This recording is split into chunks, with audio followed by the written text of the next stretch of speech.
Steve Thaw, Here. Kevin Scully, Here. Chip Postiglione, Here. John Seeley, and Marcy's absent. Pledge again. Yep. Get it down right. Pledge allegiance.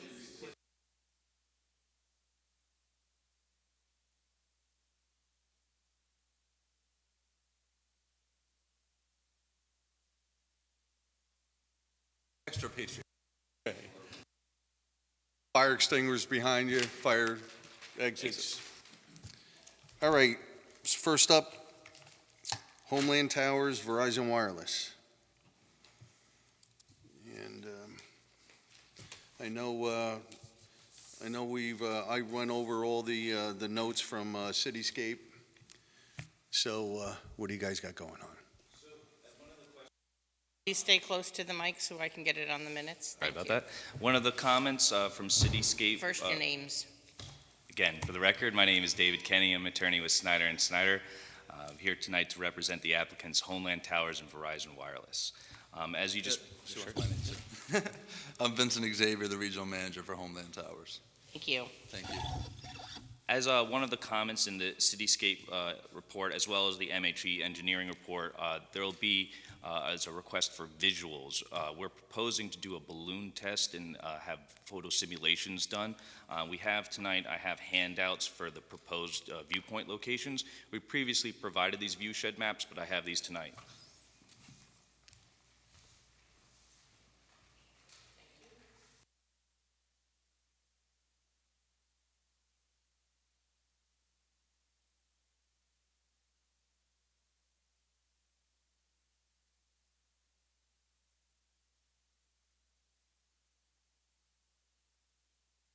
Viewshed map is used to predict where places the tower may be visible. This particular viewshed map takes into account land cover viewshed, which means it takes into account vegetation for the trees and topography. If you see the blue shaded areas within the 2-mile radius, those are the areas where we have blue shading where the tower is expected to be visible. All other areas where you do not see the blue shading, the tower is not expected to be visible. We have on the photos on the viewshed map yellow dots, which are the proposed photo locations. So we're suggesting to take photos from all of these locations for the balloon test, and then we'll have photo simulations from any of the areas where the balloon was visible. But we'll take photos from areas where the balloon's not predicted to be visible just to confirm. But we're asking for both the planning board and the zoning board to weigh in to see if there's any additional viewpoint locations that we should include when we conduct the balloon test. We're meeting with the planning board on August 11th, so we're looking to hopefully conduct the balloon test at the end of August to the beginning of September. We did already take into account some photos during leaf-off conditions earlier in the year, so we will be able to supplement the full visual resource evaluation with both leaf-on and leaf-off conditions. So tonight, we do have some additional responses to provide to the town's engineer's comment. We'll get that in written responses. We're working with the town engineer on those, but the focus for tonight, just to get any input we can on the photo locations so that when we're conducting our balloon test, we make sure we have the input from both boards.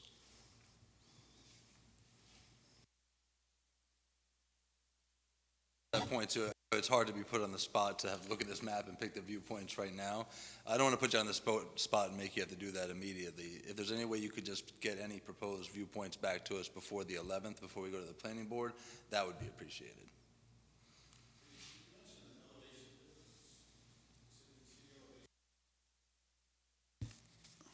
Elevation differences? You mentioned earlier something about elevations? Like from the two.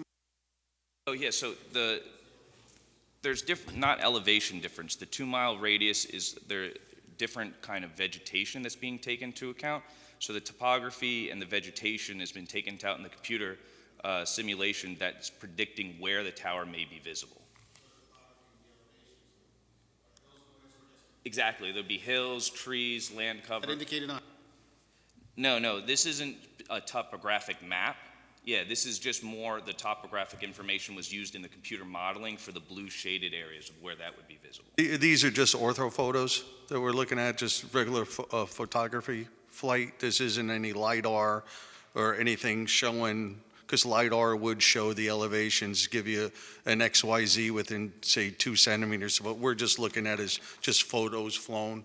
They're not even photos. So again, this is just a map layer that there was a computer program that was used for overlaying the topography and the vegetation cover. But I thought you said that you got shots of it with leaf off or leaf on. So we've already taken photos of leaf-off conditions based on where we know the tower is going to be visible. Right. Those will be used in conjunction with the photos that we're going to take during the balloon test.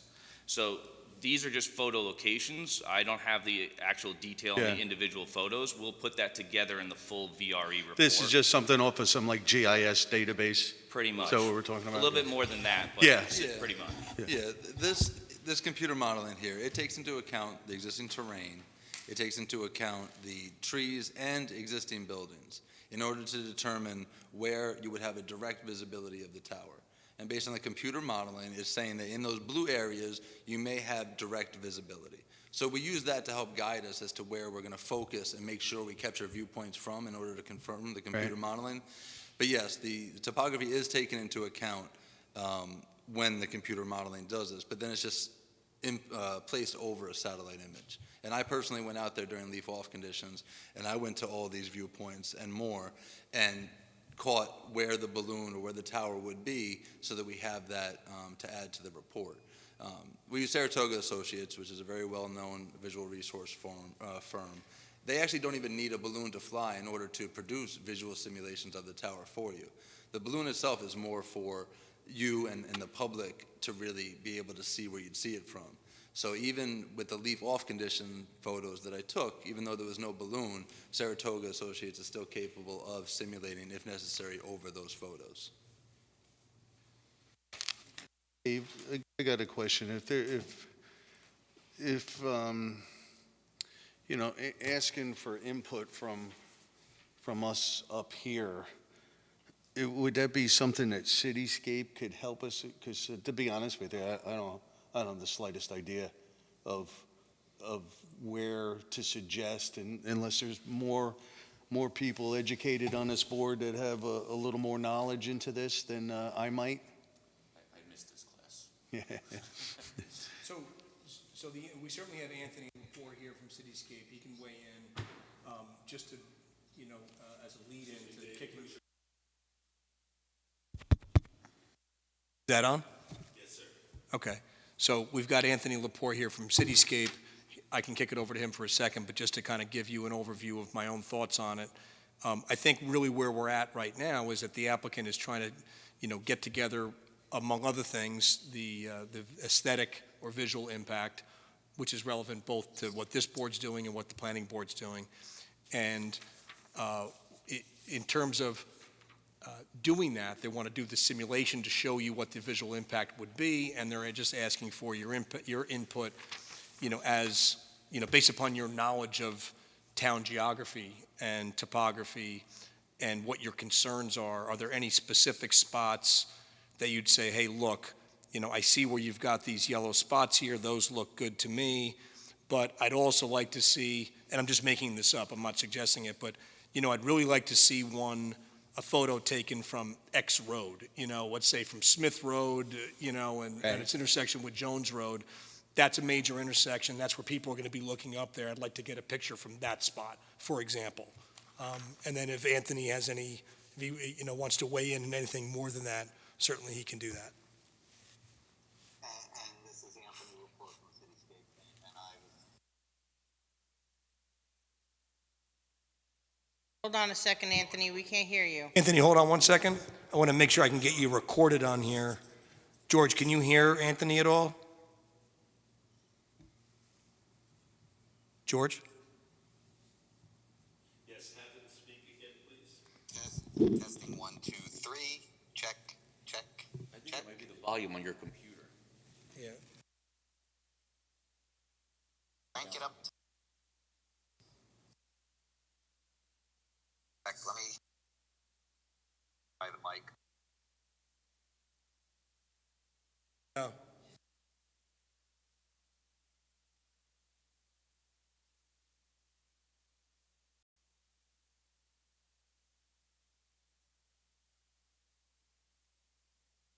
Hold on a second.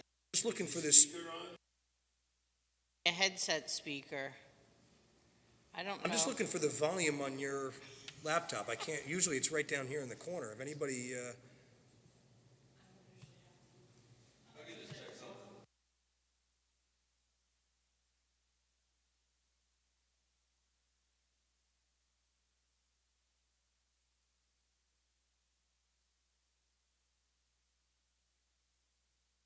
yeah, it should be coming out up there, but I honestly don't have a clue on how to accomplish that. If anybody else has any thoughts,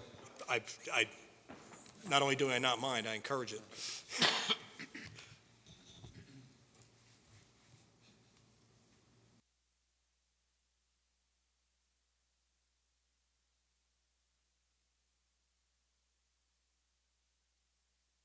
Well, there we go. There you go. There you go. Thank you. Much better. George, can you hear that now? Yeah. Okay, good. Does he have his volume up on his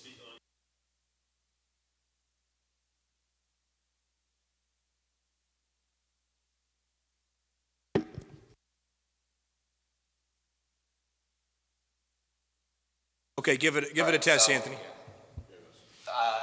What I was going to say was that I was going to echo David's comments in that the board on the ground has a much better sense of the topography and some of the areas of potential concern in terms of visual impact than we do from a remote distance.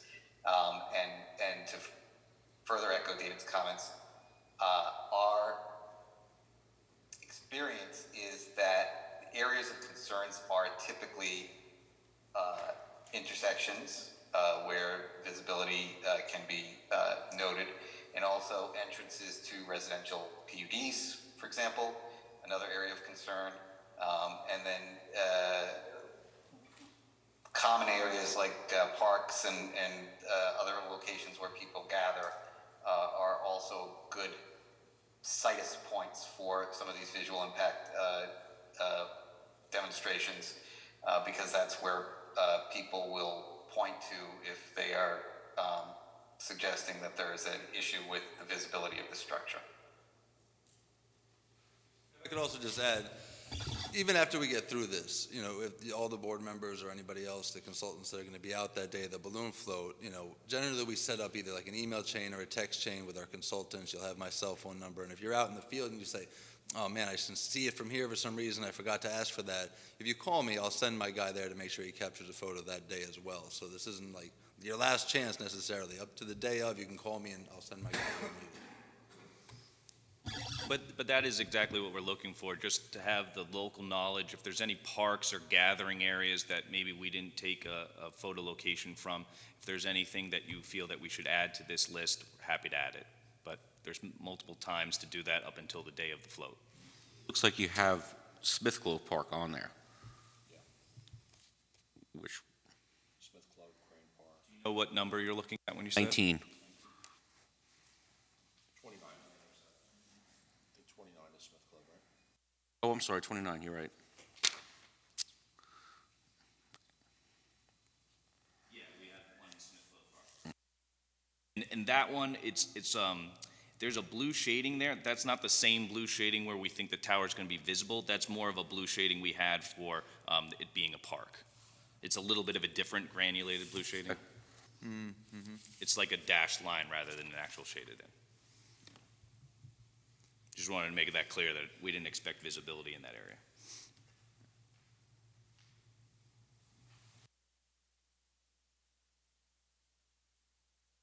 You had mentioned Crane Park, that's not on here, correct?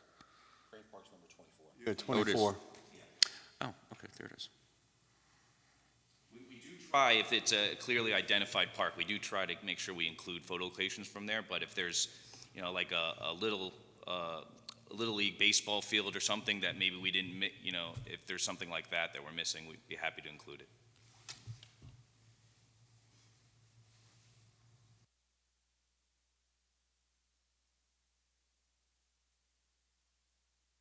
Again, you have to make your decision. Yeah, Mully. And also, you said the planning board will also be looking at this. You'll be Absolutely. interested. We're going to be before them on August 11th and going to go through the same exercise.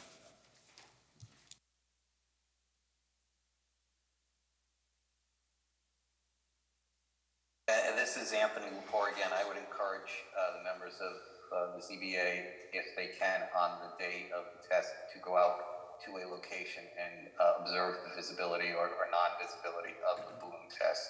Just because seeing it with your eyes and seeing it in a photograph, sometimes you get two different perspectives. So if you have the opportunity and the timing works, I would encourage you to take the opportunity to do so on the day of the test.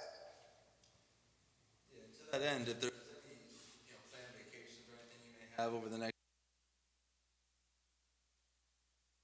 or a weekend versus personally, I'll be away from Make sure you're in the mic. mic. Like personally, I'll be away from the 22nd to the 27th, so I'd like to not do it during that time because I go to all of these.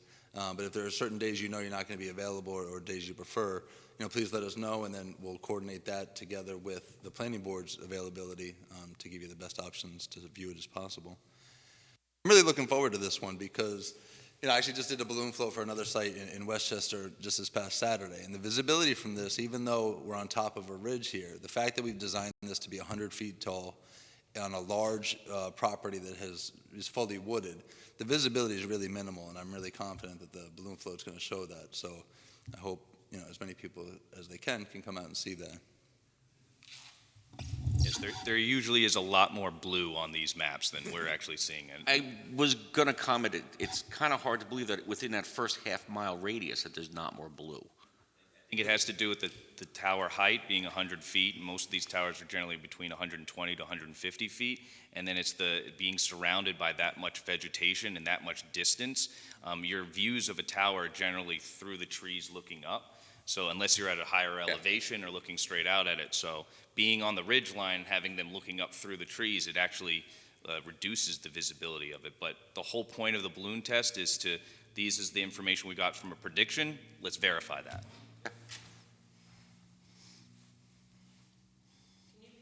Send me this in a. Absolutely. If this was also included as one of the application items in our original Oh, filing. okay. We had 2 viewshed maps. We may have added the photo locations to this one, so I'll send it to you to make sure you have the exact copy. All right, thank you.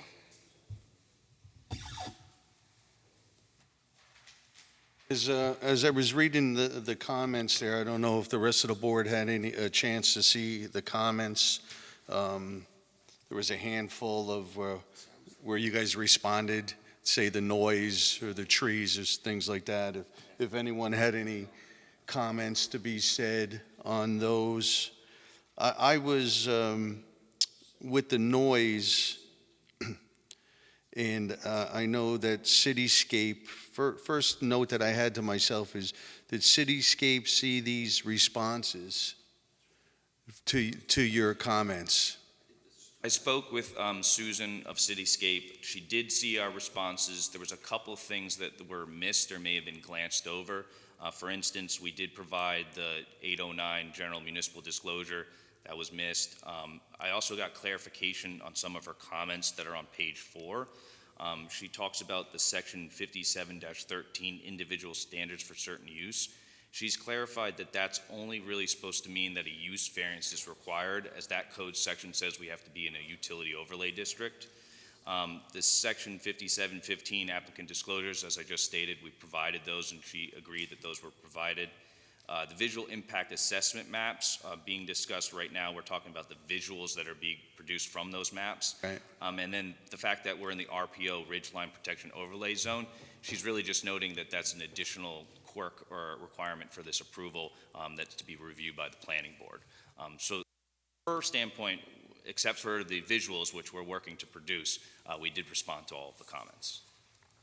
We did receive the MHE engineering comments, and we're working with the town's engineer, Sean, on those. We have a couple questions for clarifications on them, but we'll be happy to revise the drawings and respond to his comments. So, all right, so the ones that really stuck out to me were the noise and the trees. Was it satisfactory, your comments with the 10-inch trees? Is that standard? Did they give you any feedback on that? As far as, because they were looking for the isolated trees over 10 inches. Sure. So we provided on our, I'm looking at the filing we submitted on July 7th. Right. We have a letter from Tectonic in there that goes Yep. through all of that. Yeah, that's what I'm looking at. So I didn't get any additional comments from our response, but with our response, we noted that on sheet C2 of the plans, we do show existing trees 6 inches in caliber and larger. And please note that approximately 120 trees of this size will need to be removed as part of this project. However, we're going to try to protect trees and minimize the amount of tree removal where reasonable. Most of the trees that have to be removed are for the access drive, so we're going to try to minimize the access drive and contour it so that we can go through clearings as possible. One of the comments from the MHE talks about widening the access drive for fire purposes, so we're trying to discuss with MHE the balancing of those two interests right now. But I haven't received anything further from Cityscape. I assume that our response was adequate. Can Cityscape comment on that tonight at all? With any of did they have any issues with any of their response to the comments?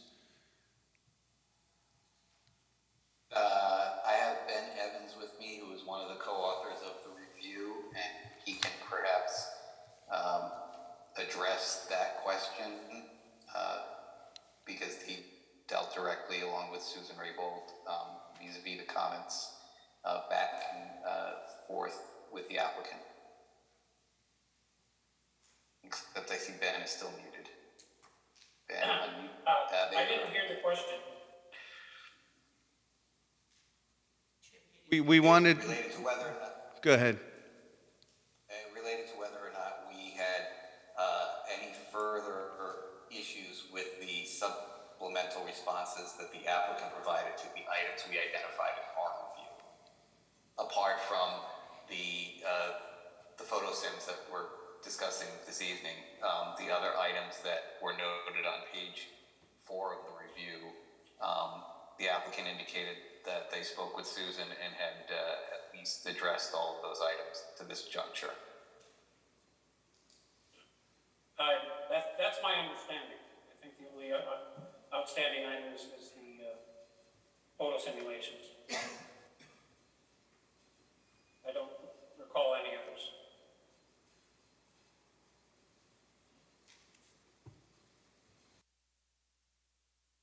Did any other board members have any questions with the package that came in to review for what we're going over here this evening? No, not at this time. No. So as far as the applicant is concerned, what do you see as the next step here? If you had a perfect world procedurally, what would you be looking for? Perfect world procedurally, it would be, we'd get input from the planning board on August 11th, have a balloon float done at the end of August, beginning of September. By that time, also have a submission to this board and to the planning board in response to the MHE comments that we received. And hopefully at that time, if we also have the end report from the balloon test, which does take a couple months after we float the balloon, if we have that ready and prepared in our submission, have the application deemed complete and schedule a public hearing. But obviously, we would need the planning board to act on SECRA before any actions were taken. We don't have a shot clock. I'll let the applicant speak to that. There is a shot clock, but we're more than willing to work with you guys and extend it. The shot clock for this application, remember, is 150 days from our April filing. However, we're more than willing to work with you guys. This application is progressing very nicely. I don't think there's a need to hold fast to the shot clock just yet. So then you wouldn't have a problem for us coming to decision 2024 or something like that? Well, that's why I say just yet. It does need to be reasonable. As long as the application is I progressing. just wanted to see how willing you were to work. We're willing to extend it as long as the Yes. application is progressing nicely. Let the record reflect the laughter and the intent at a joke. Yeah. Here, here. Going back to the questions of outstanding issues, I just noticed on page 4 of our report, there is an additional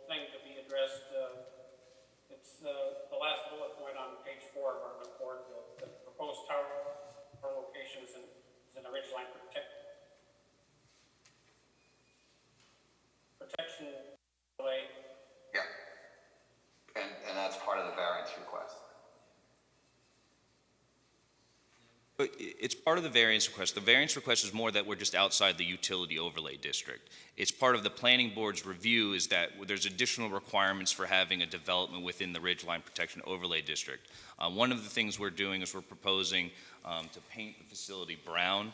That's one of the requirements that the planning board can require, is that you paint the facility a certain color to reduce the visibility. Painting it brown usually helps it blend in with the trees and the vegetation. We found that that's a preferred stealth design because it's also doesn't add mass to it, whereas if you do a monopine, you're actually putting more stuff in the sky. But just to touch the point, there's no specific requirements for the RPO zone. It's all the planning board may require, planning board may suggest. We haven't actually met or been before the planning board yet, so I assume we may get comments from them. We'll have to work through those comments with the planning board. That's a good question, though, right? Does the RPO require a separate use variance, or is it part of the use variance, or is it simply the added layer of review that the planning board has to put on it and approvals and performance criteria at the planning board? Or is there any strict prohibition that the RPO provides to this tower being in this location, separate and apart from the global use variance that it's not allowed in this district in general? I did not read the code as that. I read the code as requiring only to be in the utility overlay district. Anything outside of that requires a use variance. And then any development in the RPO zone has these additional requirements that the planning board can impose. So I just review those as additional requirements for being within that, not particularly a special use permit, but almost similar to special use permit requirements for being in that particular zone. But I think part of this board's review is the location that we're putting outside of the overlay zone, so it does factor in somewhat. I don't think we need a second variance, but... I agree with you. I was hoping you were going to say that. I think the use variance is the use variance. Exactly. It's either it's permitted here or it's not, and right now it's not. Exactly. And so they need a use variance to allow it to be here. Exactly. Regardless. Yeah. David,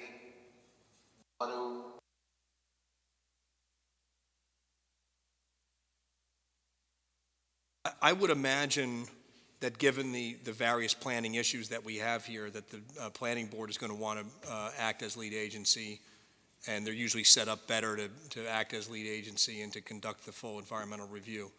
It's going to be, this board can weigh in, because we're an involved agency, particularly in regard to like the visual impact and other things. So I think it is, it's a coordinated review, and I think it should be treated that way. That's how I'm envisioning it.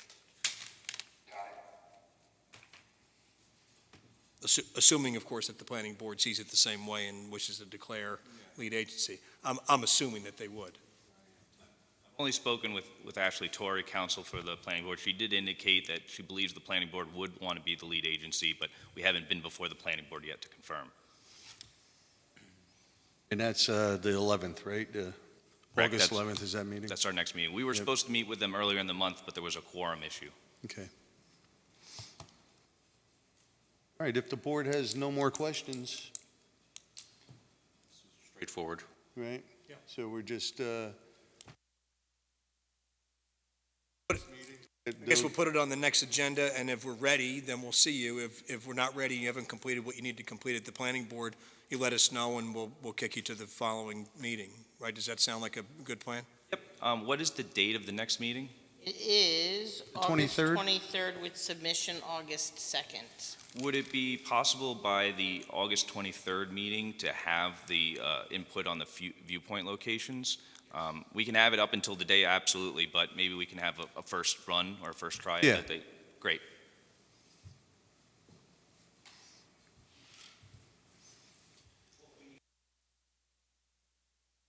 Submit by August 2nd if you need to. I was just going to say that. If you Well, need no, to, no, I'm not if you need the submitting planning anything. board.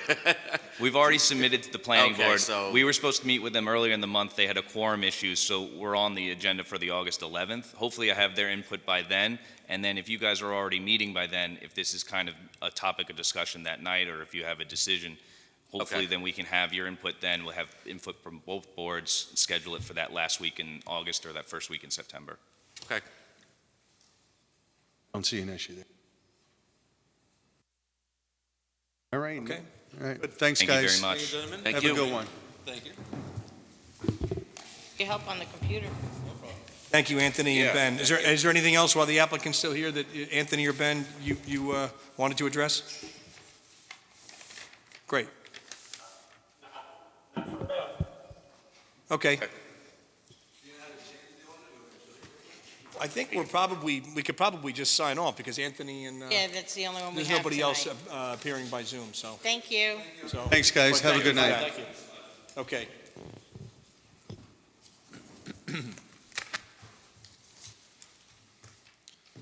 All righty, next up, 327 Mountain Avenue.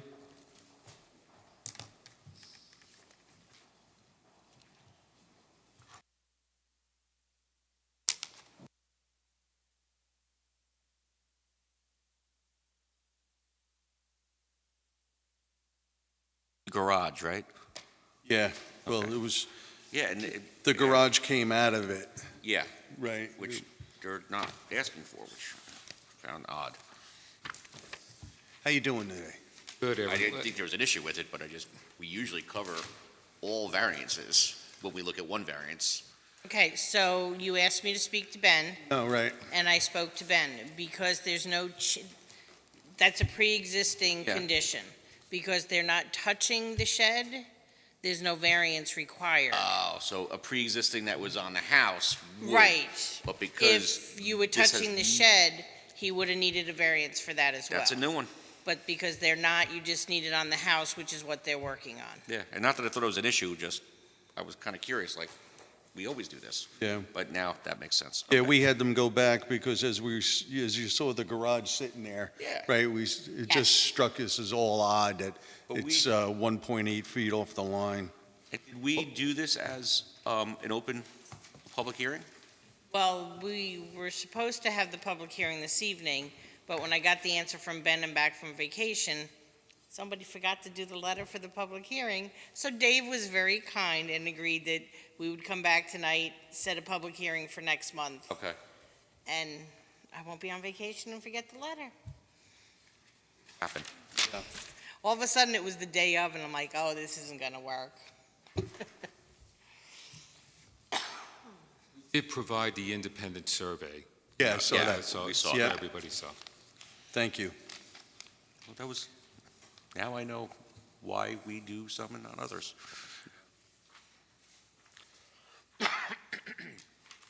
If it's agreeable with the board, then so if it's agreeable with the board, we'd like to go ahead then and request the public hearing for the next meeting. I make a motion to request for a public hearing on August 23rd. I'll second that. All those in favor? Aye. Aye. Aye.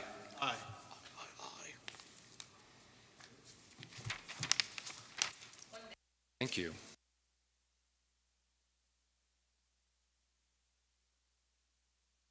That was easy. Yeah, that's it. It's all downhill from here. Oh, no. Let's keep the momentum Yes, going. yes, I yes. like it. There's a nice feel to it. Come on.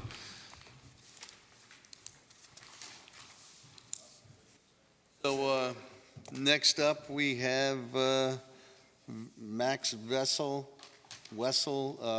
3 Cromwell Hill Road, Monroe, New York. Yes. Returning project. How's it going, Dave, all right? Good. So there was a procedural concern there, so I believe that's been cleared up, and we've been officially referred to the zoning board. And we'd like to request a public hearing for this project.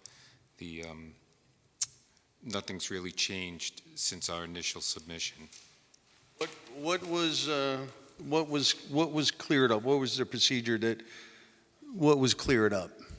So the original land use determination form that was prepared by the building department acknowledged the variance that would be needed for the front yard because it's the existing building encroaches upon the front yard by 36.4 feet, so we Right. would need a variance.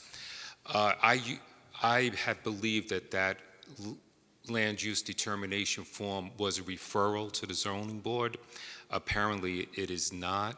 So we had to go back, prepare a permit application, submit the permit application, and Mr.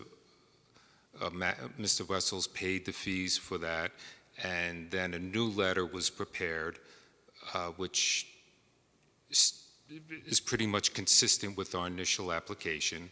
So now we're back before you asking to continue with the process so we can go to public hearing.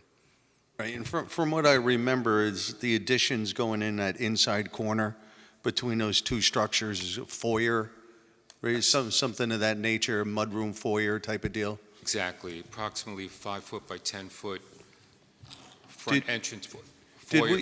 Did we ask this before? Was there any plans on that? Is there any plan drawings on what they're going to be doing there? No, I have not prepared the architecturals yet. We wanted to go through the process to make sure he would get the variance.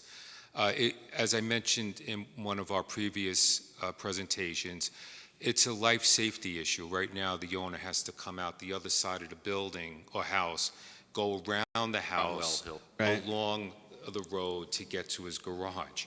And the road was placed after the house has been situated, so it's a dangerous condition for many years. And now he would just like to come out the inside Right. portion of the L of the house so he could go directly to his garage, which is a separate structure.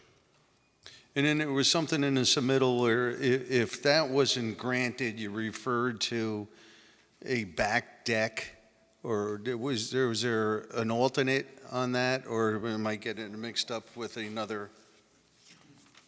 I don't recall that. There's no, we're not No? proposing an alternate. Okay. And so the foyer itself doesn't encroach any further than the existing condition. This is just because there's an pre-existing 11.6 feet, and you're beyond that with the addition. It's just because of the addition, you need the variance for the existing 11.6. Right. The existing house encroaches on the front yard without the addition, and the addition is within the parameters of the formal footprint of the house. In Ben's July 5th letter, that's the official denial letter, Yes. where he lays out in paragraph 2, there's, subparagraph 1 of that talks about the thing that we've just been discussing, 11.6. Paragraph 2 is like referring to the plan showing a line that formed 2 lots, and is there some sort of subdivision? I didn't see what he was talking about. Do you have any idea what that is referring to? We're not proposing a subdivision of the existing land, and I Referring to this line here? probably. Right? I think- This, I think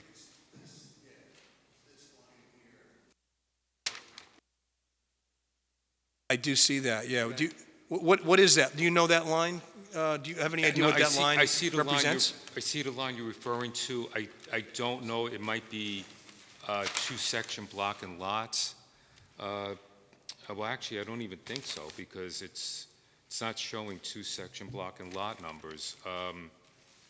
But I think that's what he's referring to, because it almost seems like there's 2 lots. And. So, I guess definitively, David is saying that's not, that line really doesn't belong there. It's not part of the application. There's not 2 separate lots, and he's not proposing a subdivision, so I think that's, It's well, on, I think it's irrelevant. All Ben is saying is that if you are proposing that, you've got to go back to the drawing board because you may need other variances if that's what the application is, but it's not. it is odd that it's on the map. It is odd, yeah. Just to confirm what was just stated, we're not proposing any subdivisions of this land or anything associated with this application.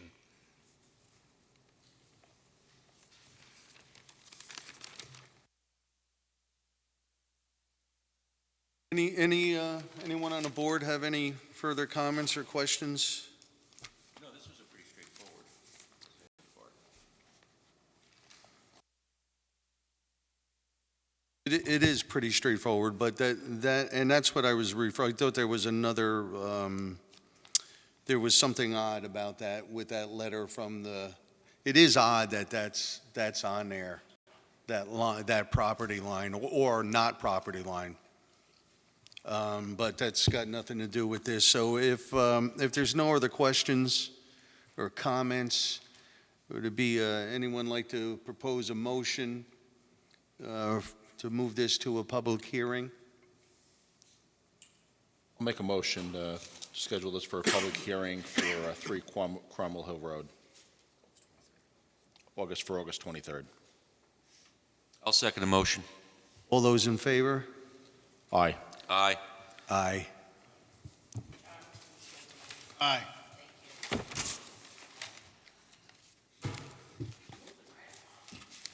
Thank you, Board.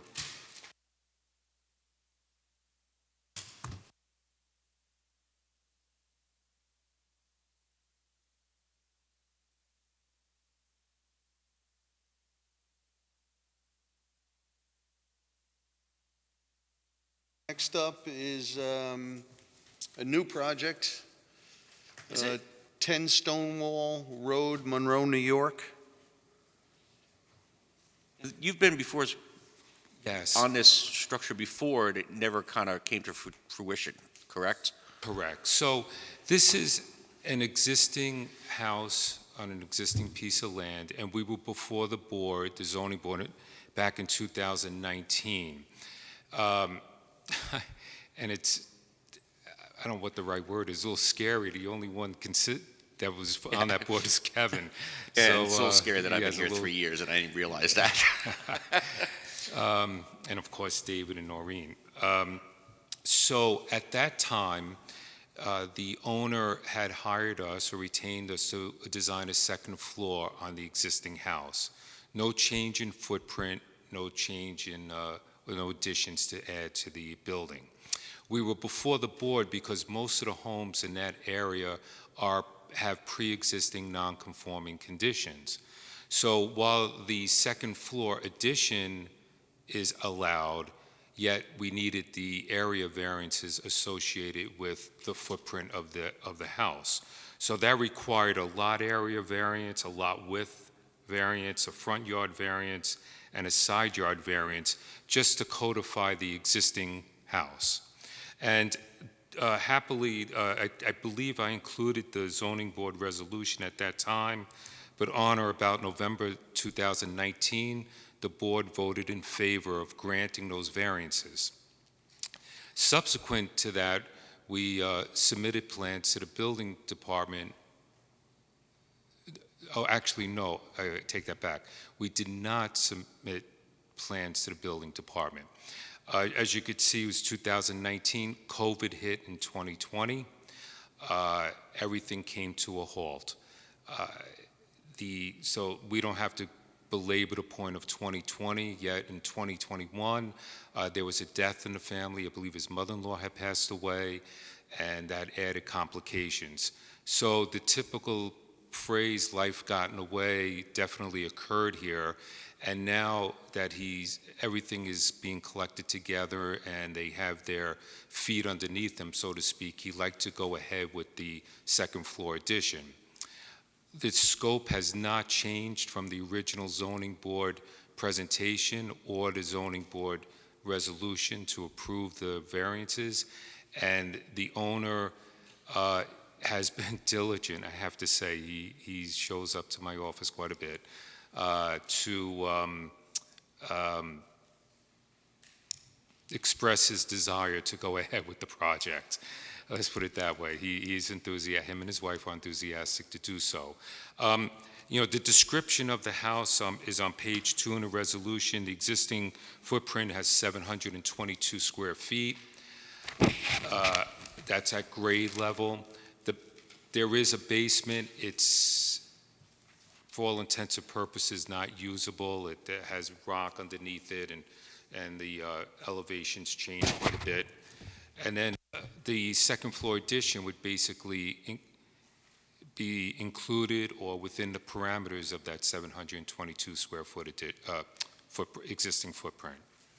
So I'm here before the board to ask that you see it favorably and clear to perhaps re-grant the variances that were originally proposed and follow through with the zoning board's resolution and allow him to go ahead with the project. I forgot to mention too, the zoning board resolution at that time gave a 2-year constraint for him to start work. That did not happen. However, every indication I have at the present time is that they want to get started quite eagerly.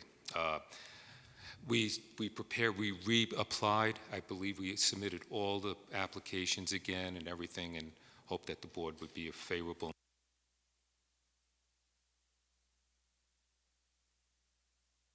So the variances they're all the pre-existing. The addition is not going to encroach on the height. It's all, I guess, Dave, it's got to go through the process. Can you just? Yeah, it's just got to go, because it's expired already, the only remedy is to reapply, but the standard that is going to be applied when, I would recommend you put it on for a hearing, and then the standard is going to be, is there any material change in circumstances between the time that you've granted it in 2019 up until now? That's going to be the issue. And I've reviewed that with the owner several times, so he's aware of the process.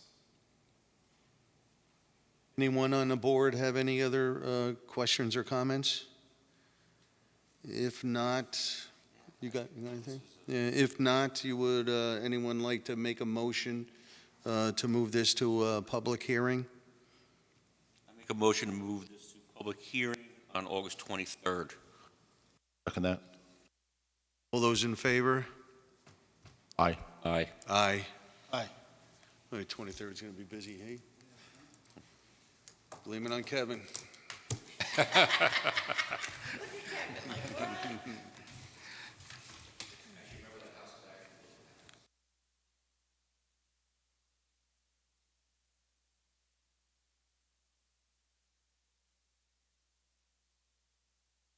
Septic tank evacuated. Yeah. Out of a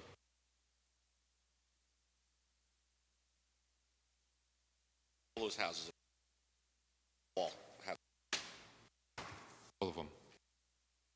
Oh.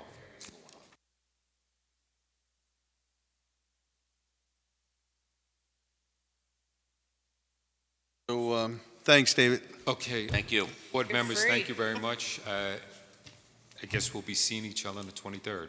Can't wait. Oh, yeah. I'll take that as a compliment. Yes, and just yes. move on. Okay. Have a good evening, everyone. Aye. No,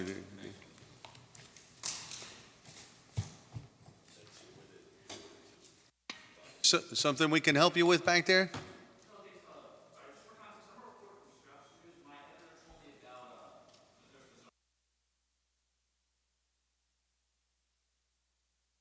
Yeah, It's it's 7 7 o'clock. Yeah. Oh, we apologize. It should have been updated. We voted to change to 7 o'clock meetings.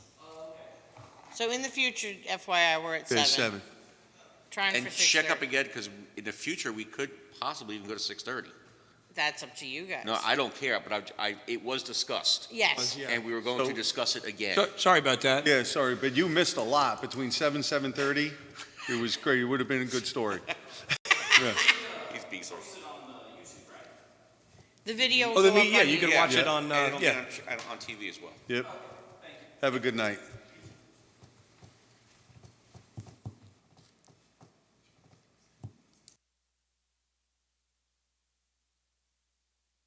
All righty, Marcy, the minutes? We have 2 sets of minutes, but we can wait, but I don't believe Steve is here next month.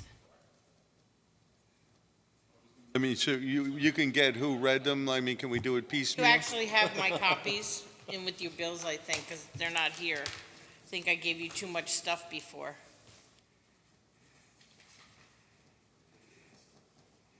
I don't know what you did with that stuff. I just, You might have my minutes in there. On to the minutes. April and May. June I was still working on. We had them already, correct? Yeah, you've had them for a while. Okay, no, I've done.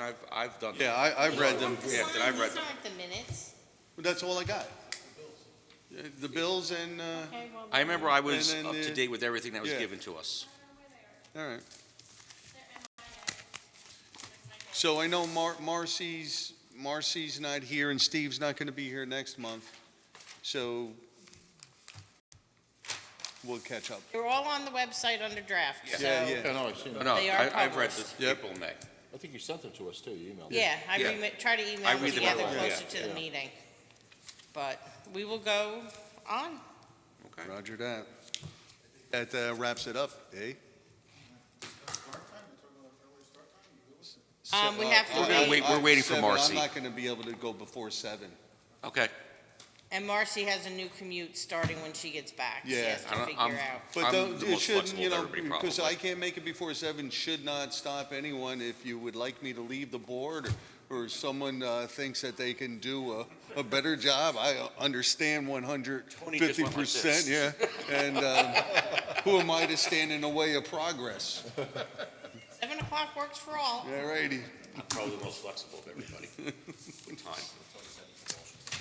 Tony's like looking at the sky right now. Yeah. warrior.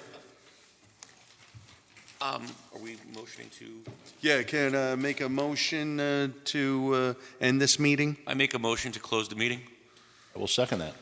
All in favor? Aye. Aye. Aye. Aye.